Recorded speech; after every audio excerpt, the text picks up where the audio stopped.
आपने तिल तिल करके जोड़ा पैसा, गाढ़े पसीने की मेहनत से कमाया रुपया, लेकिन उन रुपयों से कर रहा है कोई अय्याशी। सरकारी खजाने को लगा दिया हजारों करोड़ का चूना। वो हो चुके हैं माला माल, क्योंकि टैक्स के चोरों से है उनकी साठगांठ। ये घोटाला छोटा मोटा नहीं, चोरी और सीना जोरी की हैरत अंगेज दास्तान। इस खुलासे को देखकर आप सन्न रह जाएंगे। आप देखने जा रहे हैं 10,000 करोड़ के लुटेरे।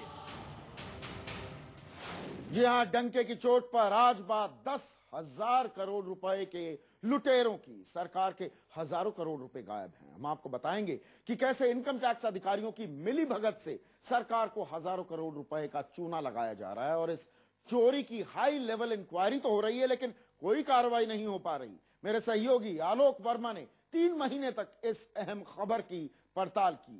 देखिए ये एक्सक्लूसिव रिपोर्ट।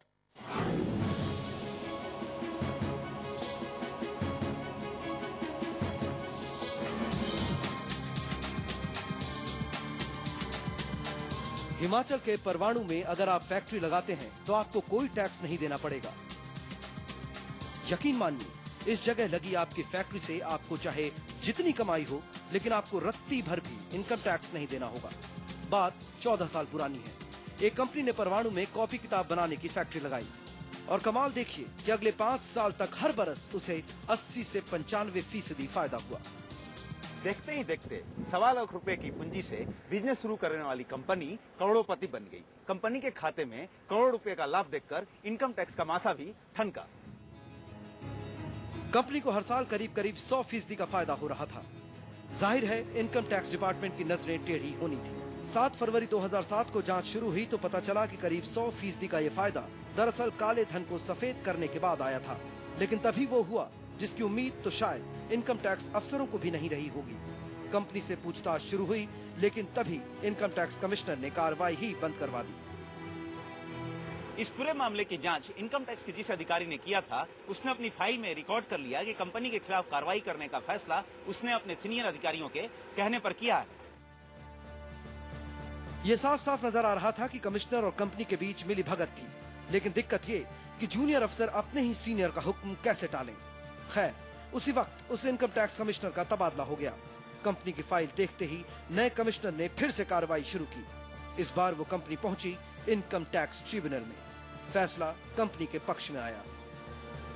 बाद में मामला शिमला हाई कोर्ट पहुंचा। लंबी सुनवाई और बहस के बाद शिमला हाई कोर्ट ने 2007 में इनकम टैक्स कमिश्नर के खिलाफ विजिलेंस इंक्वायरी के ऑर्डर दिए। शिमला हाई कोर्ट ने यह भी कहा कि क्योंकि इनकम टैक्स अधिकारी ने अपनी फाइल में ये बात साफ साफ लिखी है कि उसने कंपनी के खिलाफ कार्रवाई बंद करने का फैसला अपने सीनियर अधिकारियों की मर्जी से किया था, इसलिए दोषी अधिकारियों के खिलाफ कार्रवाई की जाए।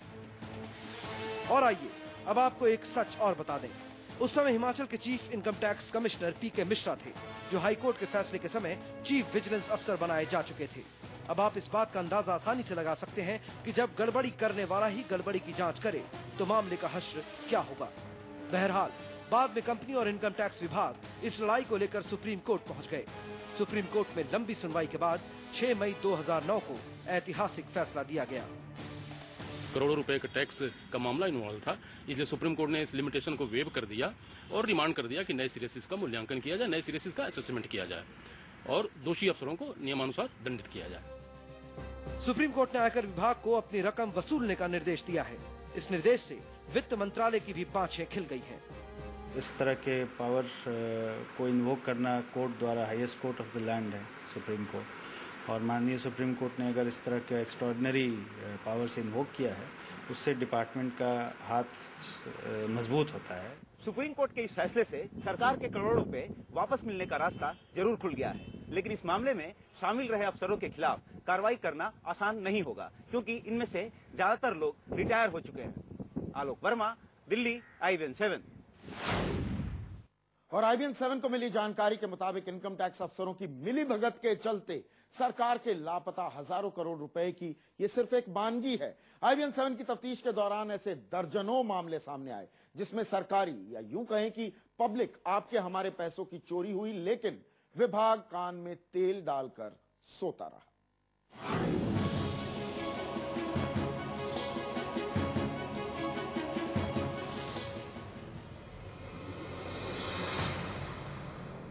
IBN 7 के पास उन तमाम कंपनियों की लिस्ट मौजूद है जिन्हें इनकम टैक्स के अफसरों की मिली भगत से करोड़ों का फायदा हुआ।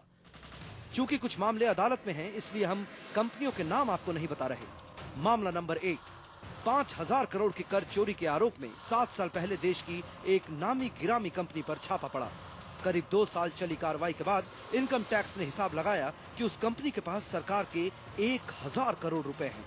केरल के एक NRI की वो कंपनी इनकम टैक्स के उस आदेश के खिलाफ इनकम टैक्स ट्रिब्यूनल में गई।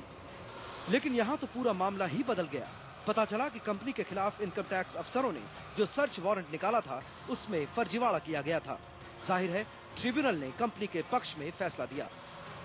इनकम टैक्स डिपार्टमेंट अगर चाहता तो आयकर अधिनियम की धारा 148 का इस्तेमाल कर कंपनी से टैक्स वसूलने की कोशिश कर सकता था, मगर आयकर के अधिकारी खामोश रहे। इस खामोशी की वजह क्या थी, ये विभाग का चपरासी तक जानता है। इस मामले में लिप्त अफसर ने पहले नौकरी छोड़ी, फिर देश और अब नागरिकता भी सरेंडर कर चुका है। वजह का अंदाजा आप खुद लगाइए। उस समय PK मिश्रा ही विभाग के चीफ थे। मामला नंबर 2, 5 साल पहले 2004 में देश की एक और नामी गिरामी कंपनी पर इनकम टैक्स डिपार्टमेंट की नजरें टेढ़ी हुई। 100 करोड़ रुपए की हेराफेरी का मामला था, लेकिन इससे पहले ही कुछ हो पाता, सब कुछ ठंडे बस्ते में चला गया। IBN 7 को ऐसे कई मामले का पता चला है। ऐसे तमाम मामलों को लेकर वकील PC श्रीवास्तव ने दिल्ली हाई कोर्ट में याचिका दायर की थी और अब इन मामलों की बाकायदा जांच चल रही है।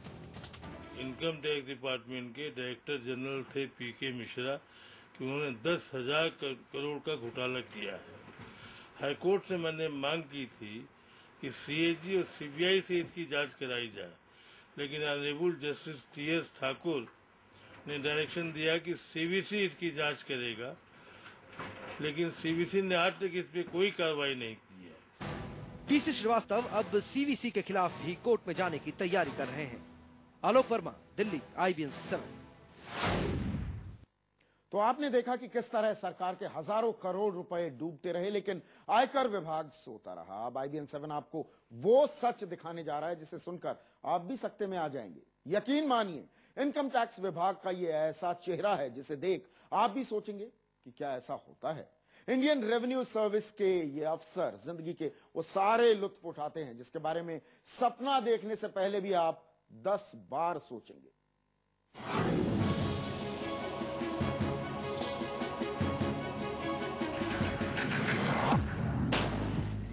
इनकम टैक्स विभाग के ये कागजात कई सनसनीखेज जानकारियां दे रहे हैं।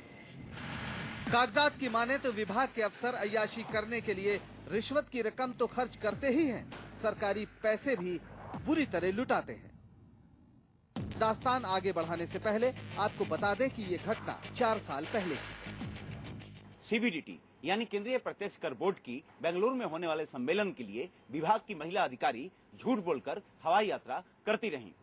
अब जरा रेलवे से मिली इस सूचना को भी देख लीजिए। रेलवे की माने तो चारों अफसरों ने कभी रिजर्वेशन के लिए अनुरोध किया ही नहीं। जाहिर है कि इन चारों अधिकारियों ने मिलकर विभाग झूठ बोला और लाखों का चूना लगा दिया। एक बात और, इन अफसरों में इनके विभाग प्रमुख PK मिश्रा भी थे और उन्होंने ही इन्हें हवाई यात्रा करने की इजाजत दी। इनके साथ ही एक महिला ने भी बतौर इनकम टैक्स अफसर हवाई यात्रा की थी, जबकि जानकारी के मुताबिक उस नाम की कोई महिला इनकम टैक्स विभाग में है ही नहीं। केसेस है हमारे यहाँ पेंडिंग, जिसमें मिस्टर SK श्रीवास्तव ने रिट पिटीशन भी फाइल करी हुई है हाई कोर्ट में। That is also pending and inquiry is before us, so we are conducting the inquiry. विभाग के अधिकारी अपनी खाल बचाने के लिए ये भी कहते हैं कि विभाग की ही महिला अधिकारी को नाम बदलकर ले जाया गया था, लेकिन सवाल ये उठता है कि क्या सरकारी नियमों के मुताबिक ऐसा हो सकता है। सवाल ये भी कि क्या कोई महिला नाम बदलकर किसके साथ जाने के लिए तैयार होगी। साफ है कि इन अधिकारियों ने अपनी मौज मस्ती के लिए जनता की गाढ़ी कमाई का गलत इस्तेमाल किया, उस कमाई का जिसे पाने के लिए आप क्या क्या नहीं कर। सेक्स, रिश्वत और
उजागर किया, उसके पीछे सीबीसी और जो कि सीबीसी जो उसके पीछे विजिलेंस डिपार्टमेंट जो सीबीसी के अंडर है, तो दोनों ही श्रीवास्तव जी के पीछे पड़ गए। श्रीवास्तव के हलफनामे के मुताबिक विभाग में जूनियर अफसरों का यौन शोषण होता है।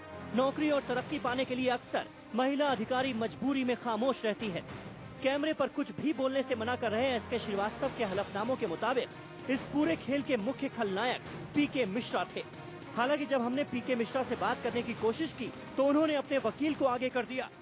इस तरह का कोई, ये सब बिल्कुल ही बेबुनियाद केस जिसका कोई एविडेंस नहीं है, कोई इसका प्रूफ नहीं है और ऐसे झूठे मनगढ़ंत सारे आरोप हैं।